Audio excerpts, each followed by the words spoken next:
what I'm talking about. Wait! Okay, now, from the beginning.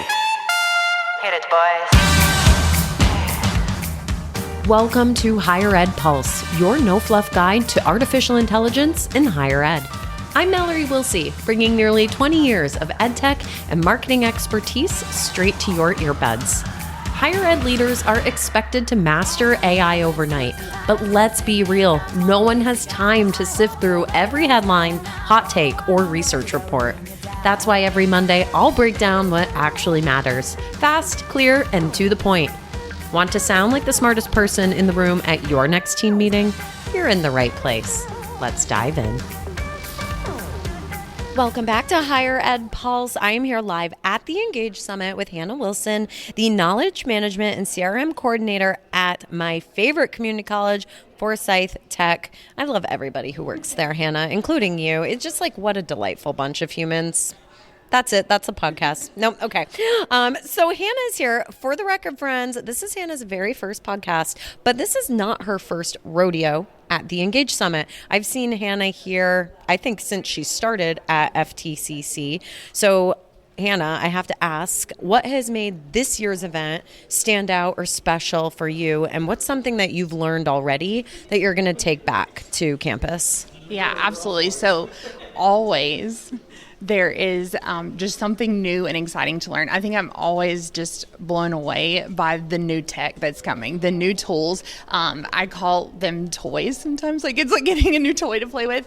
And really, I think this time is kind of looking towards the future with kind of the continuing education and what that really can mean for us as institutions, especially community colleges, that there's so much of that embedded into who we are. So I'm very excited about that, those steps in that direction. It was great. That's awesome. All right. So you are presenting later today. So I haven't even had a chance to see your slide deck or listen to your session yet. But you were telling me before we hit record that your presentation is titled Garbage In, Garbage Out, Best Practices for Your Knowledge Base, which I think anybody who is using AI, regardless of what the tool is, deeply understands how important that knowledge base is. So for our listeners who do not have the pleasure of being at Engage with us, tell us a little bit about what that session will cover. Yeah, absolutely. So we're going to start kind of with a little bit of Knowledge Base 101, a little bit of like looking at what sources are, what type of sources there are, and then we'll kind of get a little bit more involved after that with a few demos and just some tips along the way. All right. Well, you were telling me before we hit record about someone named Trixie. Let's dig deep into Trixie.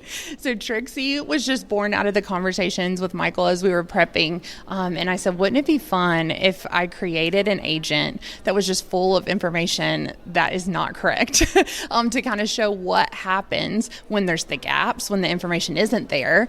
And then when you really need it to say something and they just don't have that in the base. So it's going to be a fun little experiment with her. She's a little bit of a trickster. We'll see what happens. I mean, what better way to showcase the importance of having a clean knowledge base than showing all the things that can go wrong when you don't? And in my session yesterday, I talked a lot about the importance of the hybrid model of having AI with a human. And it shouldn't be one or the other. It shouldn't be a competition, right? You have to have both working in tandem. Are you going to be addressing that in your session? Yeah, absolutely. We're going to talk about that human in the loop part that is just really important, that we can't fully rely that it's going to say the right thing. You kind of have to have that personal touch to go in and look through, be able to go through all the different source types, read the text, look at the previews, and we're kind of going to go through how important that is to kind of have that one-on-one look in the conversations as you are looking to see if a student asks a question at 9 a.m. in the morning, are they going to ask it the same at 2 a.m. in the morning? And is the bot going to respond in the same way? It's just really helpful to be able to look at those live threads, live conversations, and have that human touch. Okay, so do they? Do they ask the question the same? Are there differences? Talk to me about that. Yeah, sometimes there are huge differences. So when you are at 9 a.m. in the morning, you may ask, how can I apply to Forsyth Tech? And then when at 2 a.m. in your frustration and you're just like, I just need to do this right now, you may say, I don't know what to do, help me. I need to apply. And just gauging if the agent is going to respond in one way or the other. And sometimes it can be very different. So it's good to be able to connect that on the back end and say, okay, let's put a little custom answer in here and make sure that we're getting consistency with how they're responding. Yeah, I think it's so important that we're mining the data of our AI agents and chatbots because there's a wealth of information in there. And I'm curious, since I bet you're in the loop on all of this, how are you using the information that you're seeing in the back end?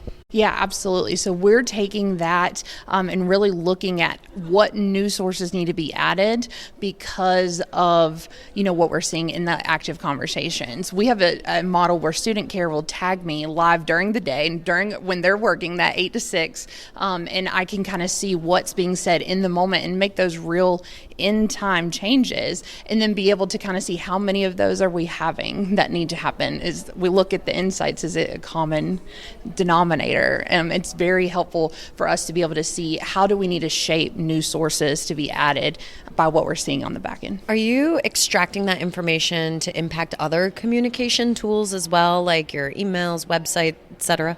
Yeah, so we kind of are looking at how are students asking these questions to help us to see really how are they communicating? What's the vernacular? What are they saying? That really helps to be on their level. Because as a community college, we have students that could be as young as 15 that are asking questions, or as old as like 85. So there's going to be a different level to how something is asked or a statement is said, and just making sure we're kind of really meeting everybody where they are. What's the funniest question that your chatbot BlazeBot has answered? I think that we've gotten some really funny ones recently, where students are accidentally responding, and not realizing that it's the school. And then they say, oh my gosh, this is my school. I'm so sorry. I didn't mean, but she handles it so much better than I think that I would if I was responding. She's like, that's not a problem. We're here to help. Is there anything I can help you with? It's just absolutely wonderful to see. Our mascot is a she. So our main bot is Blaze. So I say she a lot.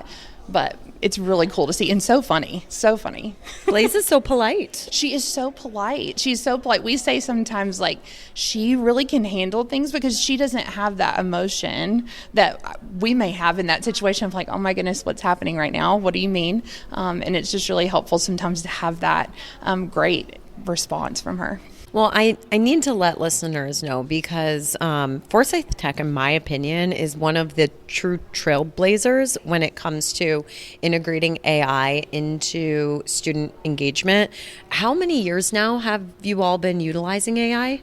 So when we launched our website, which was 3 engages ago, so 3 years. I count by engage. Okay, yes, that's how we measure. Right. Yes, yeah, of course. Yeah, so everything starts in June. But so it was 3 engages ago. We were literally we were launching the website at Engage, and we launched agents right with it. That's incredible. And I'm just going to rattle off a couple stats. Since then, 300,000 minutes of staff time saved. Do you know how many Love Island episodes that is?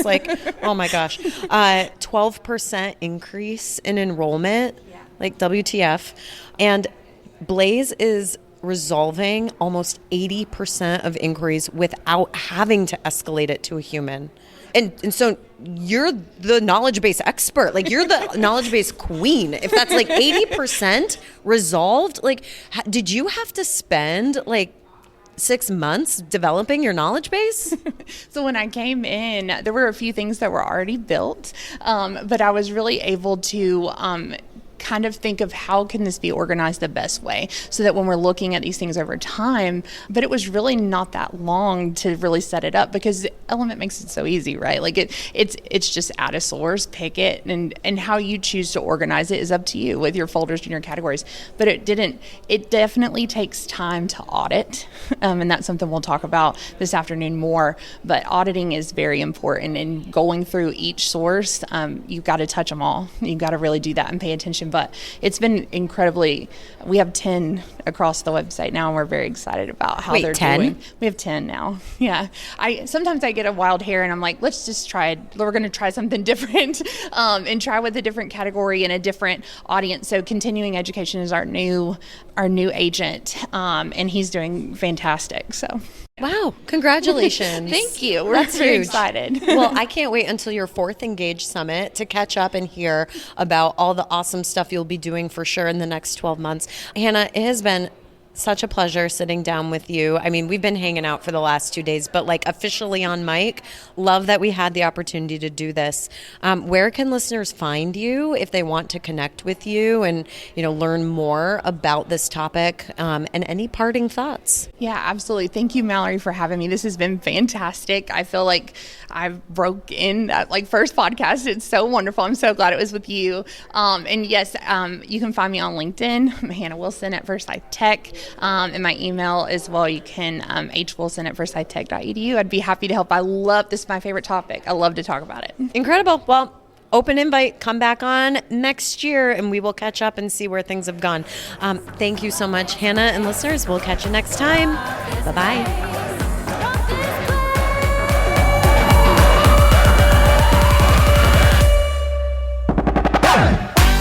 Thanks for listening to the Higher Ed Pulse. The show is a proud member of the Enrollify Network, home to Higher Ed's largest collection of podcasts. Enrollify is where higher ed goes to grow, so be sure to check out our other podcasts, webinars, video clips, blogs, and more. Visit enrollify.org and subscribe for all the latest details and content drops directly to your inbox. Enrollify is brought to you by Element 451, the digital workforce platform for higher ed. Learn more at element451.com.